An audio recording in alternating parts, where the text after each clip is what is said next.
በሰሜን ኢትዮጵያ ዳግም ባገረሸው የጦርነት ትኩሳት አካባቢውን ስጋት ላይ የጣሉ የሰብአዊ መብት ጥሰት መግለጫዎችንና በሰሜን ሸዋ በደረሰ ድንገተኛ አደጋ የሰዎችን ሕይወት ስለቀጠፈው አሳዛኝ ክስተት የተሰሙ ዝርዝር መረጃዎችን ይዘንላችሁ ቀርበናል። ሰላም ጤና ይስጥልን ውድ የፈጠነ ሚዲያ ቤተሰቦች፣ ላይክ፣ ሼር፣ ሰብስክራይብ በማድረግ እስከ መጨረሻው አብራችሁን ቆዩ። በሰሜን ኢትዮጵያ በድጋሚ ያመረቀዘው የጦርነት ትኩሳት በክልሉ ነዋሪዎች ላይ አዲስ የሰብአዊ መብት ጥሰትና አደጋ ጋርዶባቸዋል። የትግራይ ኃይሎችና የኢትዮጵያ ብሔራዊ መከላከያ ሰራዊት ያካሄዱትን አዲስ ግጭት ተከትሎ በርካታ ወገኖች ስጋታቸውንና ማስጠንቀቂያቸውን በማስተላለፍ ላይ ይገኛሉ። የአምነስቲ ኢንተርናሽናል የምስራቅና ደቡባዊ አፍሪካ ቀጠናዊ ዳይሬክተር ዲጌሬ ቻጉታ በጉዳዩ ላይ መግለጫ አውጥተዋል። ዳይሬክተሩ እንዳሉት ማህበረሰቡ ከዚህ ቀደም የተፈጸሙበትን አሰቃቂ በደሎችና ቁስሎች ሳይሽሩ እንዲሁም ምንም አይነት ፍትህና ተጠያቂነት ሳይሰፍን አዲሱ ግጭት ነዋሪዎቹን ወደ ከፋ አደጋና የማያልቅ ሰቀቀን ውስጥ ከቷቸዋል። አክለውም ይህ በትግራይ ዳግም ያገረሸው ውጊያ በአማራና በኦሮሚያ ክልሎች ቀጥሎ ከሚገኘው ግጭት ጋር ሲደመር ሀገሪቱ ወዴት እየሄደች እንደሆነ የሚያሳይ ትልቅ የደወል ምልክት ሆኗል። ተቋማቸው አሁንም በአማራና ኦሮሚያ ክልሎች ከባድ የሰብአዊ መብት ጥሰቶች እየመዘገበ መሆኑን ጠቁመው ሀገሪቱ አፋጣኝ የሆነ ቀጠናዊና ዓለም አቀፋዊ የሰብአዊ መብት ምርመራ ዘዴዎችን ወደ ነበረበት መመለስ እንዳለባት አሳስበዋል። እንደ አምነስቲ ገለጻ ከህዳር 2013 እስከ ህዳር 2015 ዓ.ም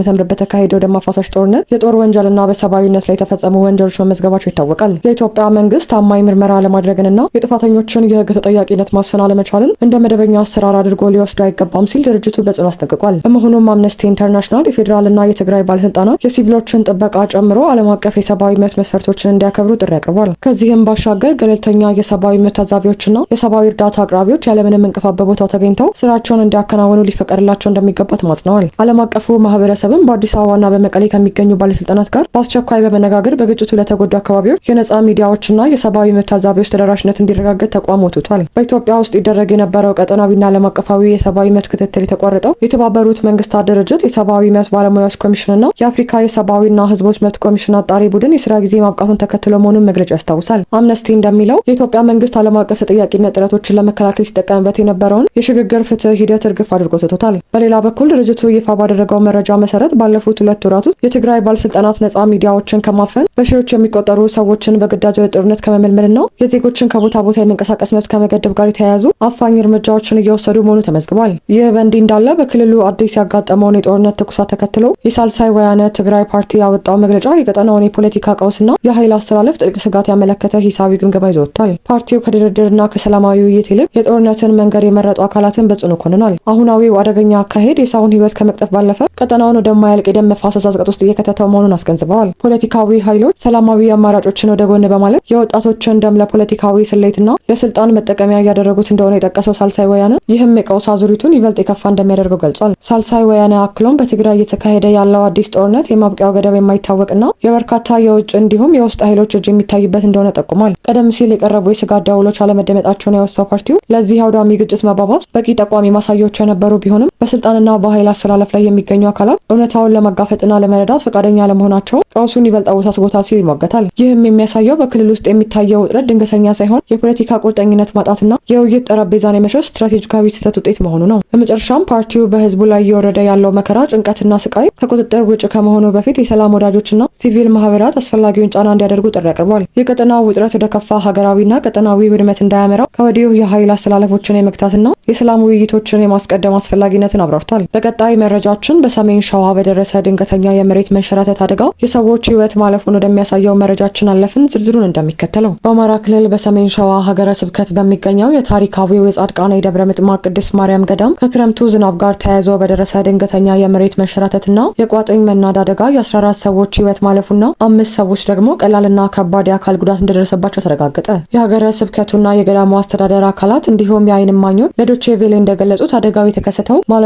ገደማ በገዳሙ የሱባኤተኛ ዋሻ አካባቢ በሚገኝ የተሰነጠቀ ግዙፍ ቋጥኝና የመሬት አካል በድንገት ተደርምሶ በመውረዱ ነው። አደጋው በደረሰበት ወቅት በስፍራው እንደነበሩ የተናገሩት አቶ ዘላለም አሰፋ የተባሉ የዓይን እማኝ ቀደም ሲል ተዘግቶ የነበረውና የሱባኤተኛ ዋሻ አካል የሆነው ግዙፍ ቋጥኝ በድንገት ተንዶ በመውረዱ በቦታው በነበሩ ሰዎች ላይ ከፍተኛ ጉዳት አድርሷል። ለዶቼ ቬሌ አስተያየታቸውን የሰጡት የገዳሙ ነዋሪ አባ አራጌ በበኩላቸው አደጋው በደረሰበት ወቅት ከባድ ዝናብ ባይኖርም የአፈርና የድንጋዩ ተፈጥሯዊ ጥንካሬ ማለት ለተከሰተው አደጋ ዋነኛ ምክንያት መሆኑን ጠቁመዋል። ዋሻው ተንዶ የ14 ሰዎች ህይወት አልፏል። ጠዋት ሲነጋ ዝናቡ ያን ያህል ከባድ አልነበረም። ነገር ግን ቦታው ከአሁንም በፊት ይወድቅ ስለነበርና አፈር መሰል ደካማ ስብስብ ስላለው ጥንካሬ የለውም። ቦታው ተዘግቶ ስለነበር ሰው አይገባበትም። ሆኖም አጋጣሚ ሆኖ አደጋው ደርሷል ሲሉ አባ አራጌ ተናግረዋል። አቶ ዘላለም አሰፋ አክለውም እንደገለጹት ከተፈጥሯዊው የክረምት እርጥበት ጋር ተያይዞ የተከሰተው ይህ ናዳ እጅግ ከፍተኛ በመሆኑ አስክሬኖቹን ለማውጣትና ተጎጂዎችን ለማዳን የተደረገው ፍለጋ አታካችና ፈታኝ ነበር። አደጋው ከተከሰተ በኋላ በአካባቢው የነበረው ህዝብ፣ ምዕመናን፣ የጸበልተኞች ማህበረሰብ፣ የፖሊስ አባላት፣ የሀገር መከላከያ ሰራዊትና የአካባቢው ሚሊሻዎች በተቀናጀ ሁኔታ አደጋው በደረሰበት ስፍራ በመገኘት ፍለጋ ማካሄዳቸው ተገልጿል። ረጅም ሰዓታት በወሰደው በዚህ የረድኤት ስራ የተጎዱትን ለማዳንና የሞቱትን አስክሬን ለማውጣት ተችሏል። የሰሜን ሸዋ ሀገረ ስብከት ስራ አስኪያጅ መጋቤ አዲስ ነቃ ጥበቡ አበቡ በሰጡት ማረጋገጫ በአደጋው የ14 ሰዎች ህይወት ማለፉንና በ5 ሰዎች ላይ ከባድና